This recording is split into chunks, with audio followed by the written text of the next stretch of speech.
I'm the Dr. Bob Lee from 107.5 WBLS and Hot 97. And I've got the crew here. Courtney Perrell. He's from the Far Rock. Watch out. And I'm here with Mr. Mayor Eric Adams, rocking the biggest city in the world. And you know, we always wonder, like people wonder what I do when the music is playing. What do you do when the music is playing? I mean, you know, backstage. Right. Backstage with the Mayor Eric Adams. And you know, and backstage is not in a formal setting. Backstage is really like when you're home and you just, you know, got on your PJs and you just sitting around, smoking a cigar, you know, drinking some cognac, and, you know, and just relaxing. Because oftentimes. And I think that is the most challenging thing people have with me, because folks try to put on this image. And I'm not trying to do that. You know, like if I'm out somewhere and I have a cognac in my hand and people say, wait a minute, you can't take a picture of that? Why not? I drink cognac. You know what I'm saying? People need to be authentic. And if you are authentic who you are, you don't have to turn on and turn off. And so when I'm home, first of all, I love experimenting with food, cooking different things, trying different things. My therapy is carpentry. I love doing carpentry, and just sitting down and listening to a nice book. I'm listening to a good book right now called Government Gangsters. It's a must read, you know. But it's just relaxing. Wait. You gotta give us a quick synopsis on that book right there. No. It is. It's the FBI Director Kash Patel, and it is his whole story on what happened with this under the Trump administration. What happened to him, how government use and sometimes abuse power. And I'm telling you, it's a powerful book. It's a wake up, and it's something you read, you're gonna walk away with different. But reading like that and just relaxing and just enjoying the day, man. You know, if you don't de-escalate, this stuff will really encapsulate you in a real way. Yeah. Now, you've been in office for over 2 years. What do you see as your biggest accomplishment so far?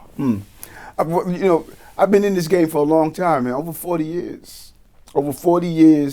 And I remember what really inspired me outside of, just other folks, but seeing that it was an 11-year-old brother who was arrested either 2 or 3 times for robbery in 1 week. And I remember stopping and seeing him and speaking with him in the precinct. He was cursing everybody out. I was doing midnights, 12 at night to 8 in the morning. He was cursing everyone out. And so I just let him hang out for a while. Then I came in, asked him, hey, you want something to eat? I gave him a candy bar out of the machine. Yeah. And then like around 1, 2 o'clock in the morning, I went in to start talking to him. I was like, I was like, soldier, you've been arrested for gun robbery over and over again. And he just started broke down and cried. His dad was up in jail for a homicide. His mom was on crack cocaine. He was out of school for days, maybe even months, and nobody even checked on him. And he had a learning disability. And so I said, man, we're feeding this crisis. And that's why I wanted to get into government. Yeah. But one of the things I wanted to do was, how do we change the narrative around dyslexia and learning disabilities? 30 to 40% of the inmates at Rikers Island are dyslexic. But there was a different institution for that at one time.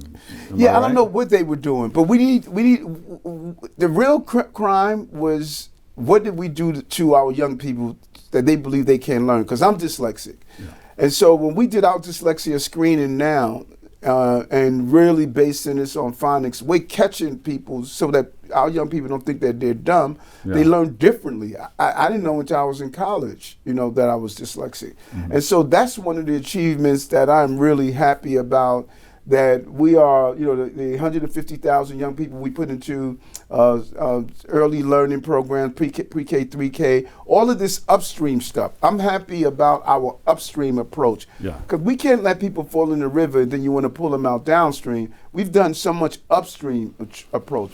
Investing in foster care children, paying their college tuition, giving them life coaches until they're 26. All of this upstream stuff is what I'm proud about, because historically, mayors just say, listen, I'm just going to hold on for 4 years, for 8 years, and just keep it moving. But I wanted an upstream approach to my government. Yeah, beautiful, beautiful.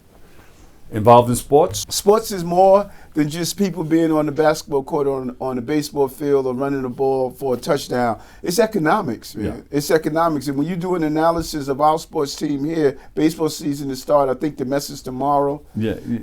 I heard you at Yankee Stadium. Yankees is tomorrow, and I think Mets is next week. Yeah. This year alone, they're gonna bring in $900 million, in our city, and that's a lot of money, a lot of jobs. People work during the season. It attracts a lot of people, and then you look at people who are watching games at home. You buying food, you're hanging out with your friends, so it really makes a difference. So I'm a sports guy. I'm a Mets fan. I feel like I'm in purgatory. They got to win it. Queensbridge. But sports is huge for us, and the teams mean a lot to us. Merchandise, apparel. Yeah. All the things that come with the team, it generates a lot of money in the process. So, Mets, not Yankees. Now I'm both. a New York guy. There you go. You know what I'm saying? I'm a New York guy. So long as New York wins, I was rooting for the Yankees to bring it over the top. I was in Congress at a hearing. And they were talking about, teams. Some of the other mayors were there from Boston, from Chicago, and from Denver. And they were talking about teams. I said, listen, let's not forget who won the most World Series here, Giants or Jets? I'm a Jets guy also. I noticed that Mets guys are normally Jets guys. But I'm a Jets guy. But again, if you're New York, I would love to get a New York team back, football team back in New York. There you go. We got two guys with NY, but they playing in NJ. Now we have a big win coming up. We have the World Cup coming. Yeah, New York and New Jersey. Didn't you work on? Yes, we to put that did. together? Hats off to my partner across the river, Governor Murphy. You talk about 1 million people in this region, and so much that is going to happen. The fan location, the fan events. So it's really exciting when you're having the World Cup here, and we have the finals. We don't not only have the games, but we have the finals. So which is really impressive. Courtney, Knicks or Nets? I'm a big Knicks fan. Knicks fan? Yeah. You and Smith? We're not doing too well. Yeah. All right. Gotta hold it They down. spark up every now and then. Yeah. And I love the Knicks, but Brooklyn. Brooklyn's in the Brooklyn is house. always Brooklyn. Rangers or Islanders?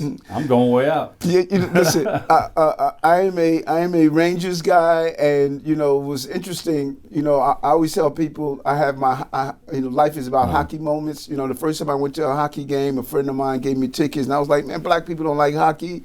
David Sorosky is his name, and when I got to the Madison Square Garden, everyone was enjoying the game.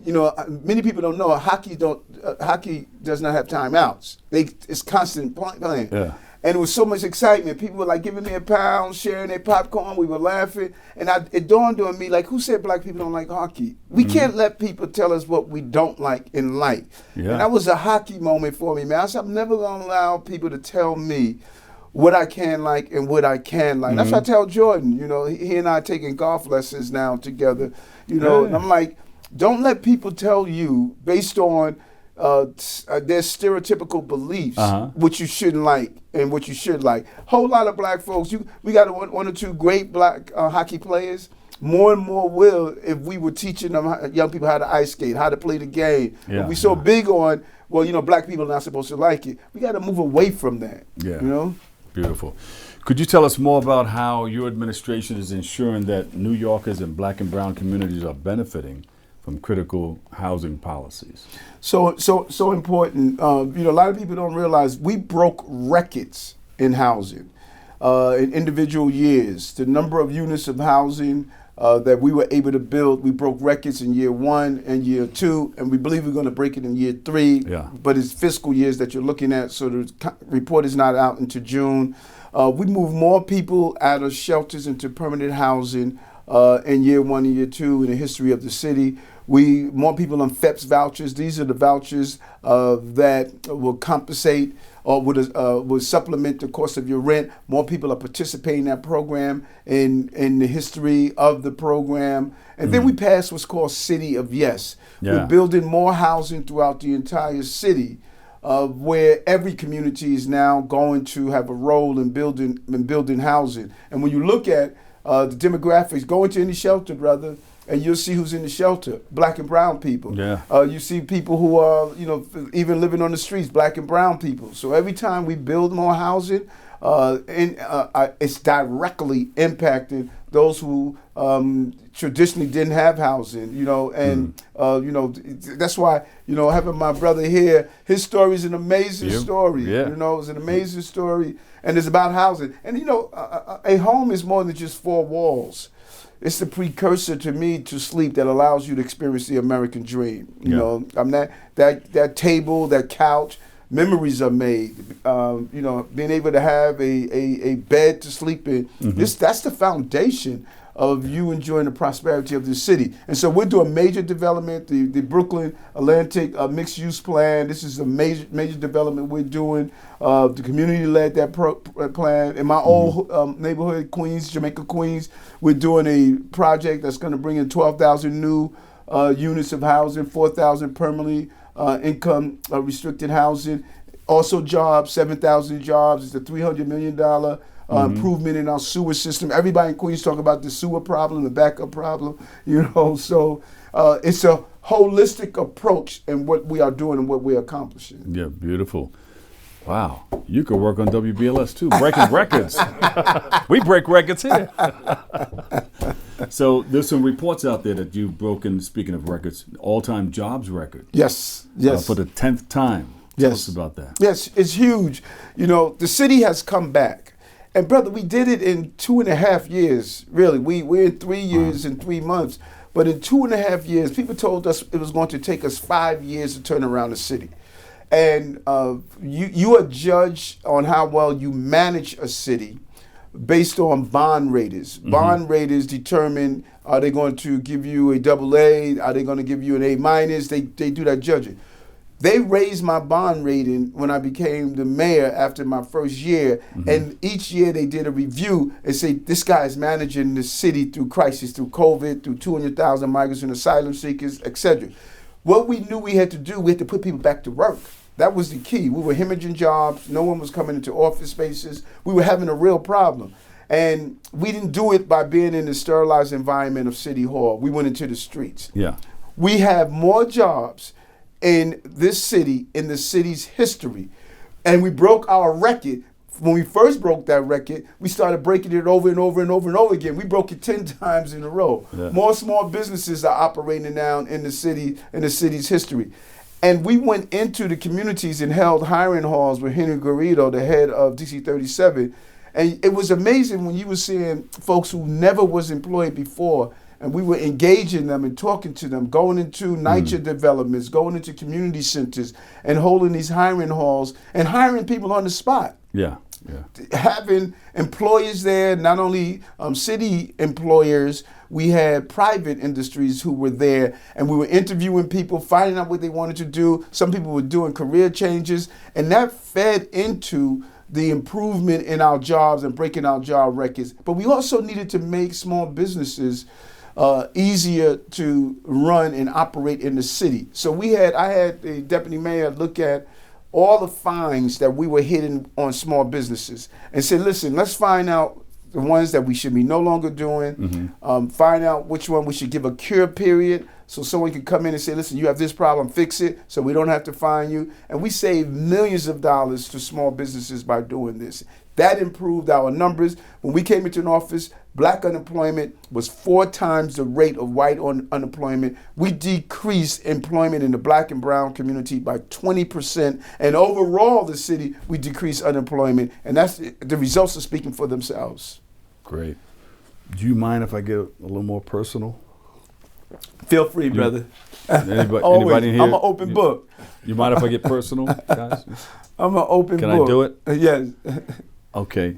There was a viral moment. Yes. And on social media, you were talking about this shorty from Far Rockaway.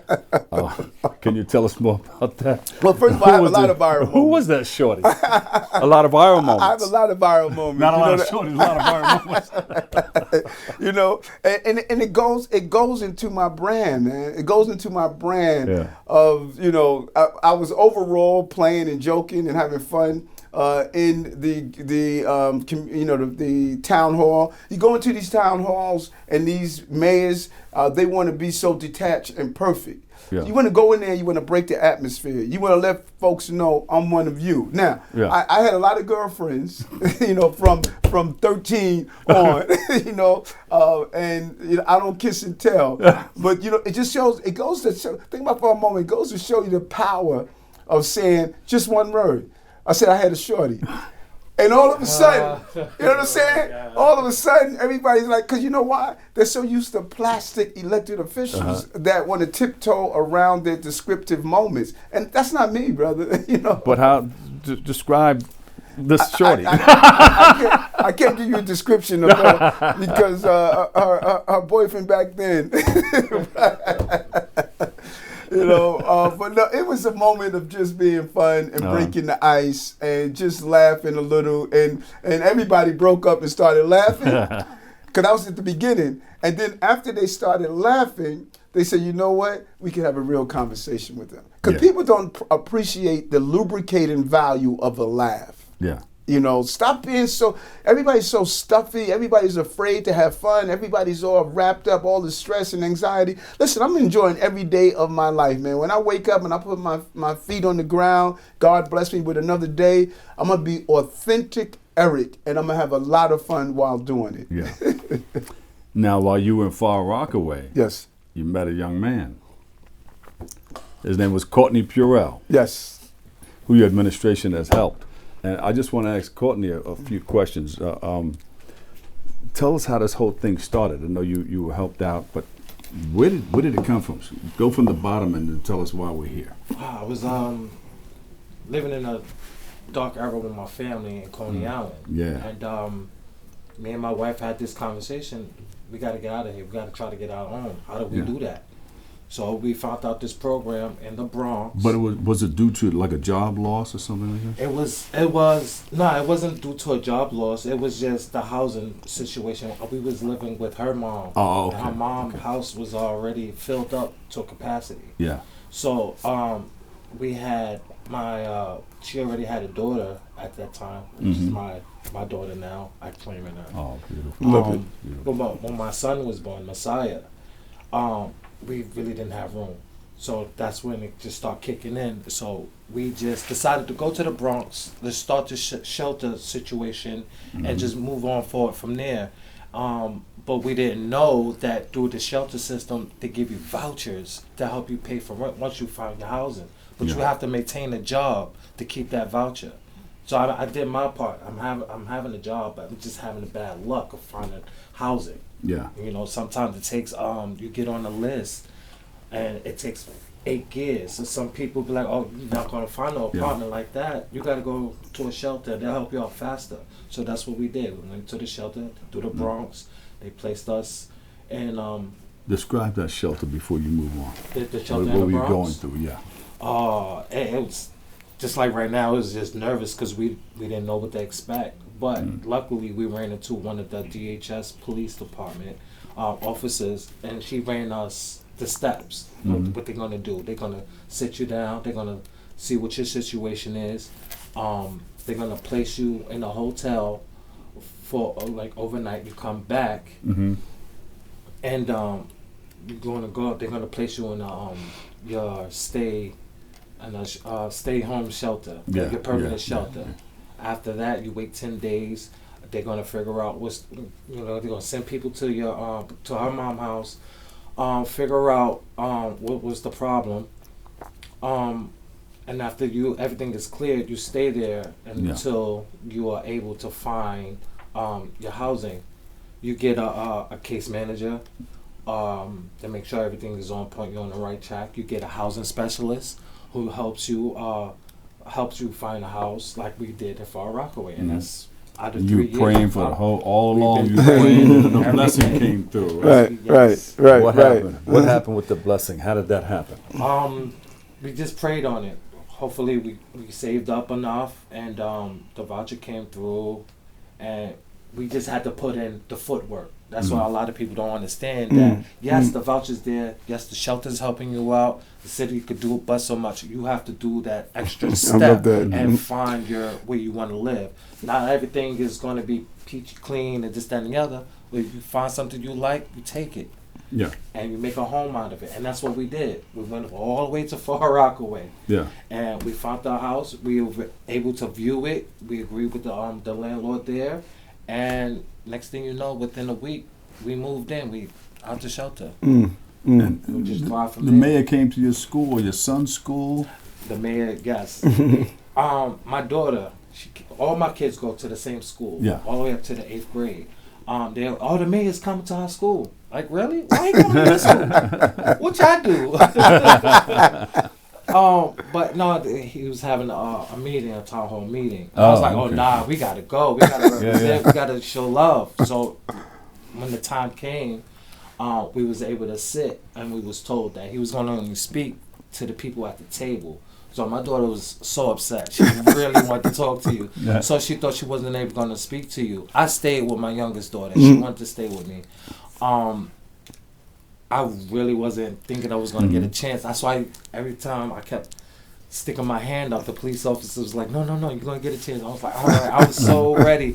But then I noticed that a lot of people was expressing. I've only been in that area for 3 years, in Far Rockaway for 3 years. So I really don't know what's Right. So a lot of people was expressing, can you fix? Can you? And another thing I didn't know is that you had a whole team under your wing.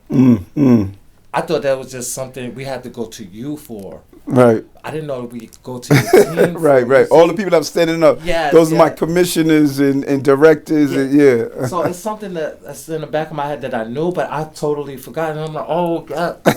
Okay. So once I saw that and I heard that, a lot of people was expressing their problems and what, can you fix this? Can you fix that? That's all I heard was just problems. Nobody ever came to you. Oh, you had one or two that said thank you for your job, and this, that, and the other. But nobody really gave you insight on like in the streets that certain programs are helping. Right. Well said. It's very well put with the program. It's just. It helps a lot of families like me. Again, a lot of people want to inquire about how do they get the program. You have to go into the shelter system. If you don't like where you live, or you want to change the status of your living, go into the shelter system and do the footwork. But you got to work to. But you were there. You said, "I want to ask a question." So you raised your hand. At the end, you said, okay, guys, I gotta go. I gotta get out of here. No, I didn't say I gotta go. I said I gotta bounce. Oh yeah, I gotta bounce.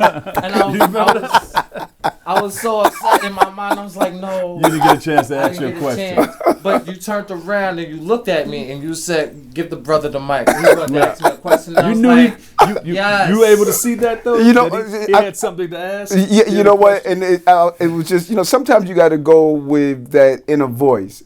And I was like saying, this brother, he was patient. He was sitting there. Yeah. He had something to say. And I just say, let's hear what he has to say, man. Yeah. And he laid out, from the employment situation. There was a lot of theft at his at the Rite Aid job. There was a lot of theft. And because of COVID and everything, we was told not to put no hands, don't approach, no nothing. So that kind of stopped me in my tracks at my job. Just make a report and call NYPD. Right. That's all we can do. But because of that, I guess the job was not. So he lost his job. Yeah. So that's why I was telling the people at the town hall, his life is an analysis of, what we are doing in this administration. Yeah.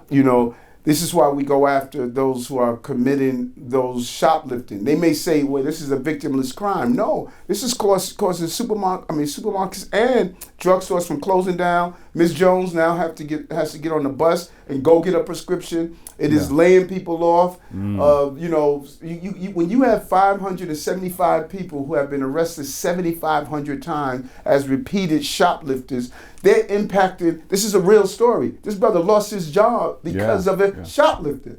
And so we were able to identify a new job for him. But then, as was stated, what we have done with housing. Like I said, more people have used our voucher program in the history of the program. 4 children, this brother used the voucher program. He got out, went and found a place from the state. He worked the system that was there to support him. And then his child is excelling in school. You know, so when they you and I both hear it all the time, you know, with your daughters, with my son, everybody's questioned black man fatherhood. You know, how we're not fathers, you know, how we always stepping off, always leaving. No one is lifting this up. This brother is saying his wife, daughter, his lady's daughter is his daughter. This is the black fatherhood that people don't talk about. And I meet them all the time. I meet them. There's this organization of black dads, you know, these men who really love their children and love the children of the city. And so we gotta lift up brothers like this, man. You know. So this is your opportunity to thank God already and thank the mayor for helping you. Thank you, Mayor. I want to thank you under your administration, Deputy Mayor Cass Dorothy. Georgia, With him and his office and his team. Thank you so much, guys. They helped me fix my resume, just tweak it a little bit, and ever since then, I have people calling me for jobs from all over.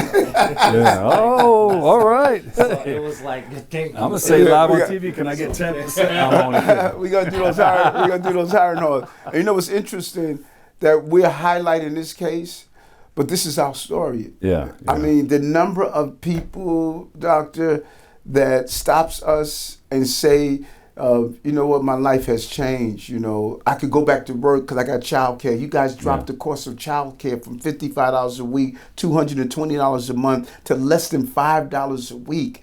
I could go back to work. My child is now in 3K and pre-K because you have opened up and given them the class. Young people enrolling in college from foster care. We were seeing 600 to 700 foster kids age out every year, and they just slipped through the cracks. We're giving them life coaches until they're 26 now. Free high-speed broadband for NYCHA residents so they could get remote learning and telemedicine. When you start looking at what we've done, we're paying off medical debt and billions of dollars. Number one cause of bankruptcy is medical debt. We're paying off billions of dollars in medical debt. This is real working class stuff that we're doing, you know what I'm saying? And so this is a living example, and we see it all the time. People are stopping us and stepping to us and say, here's how you changed my life, you know? So you do a lot of things.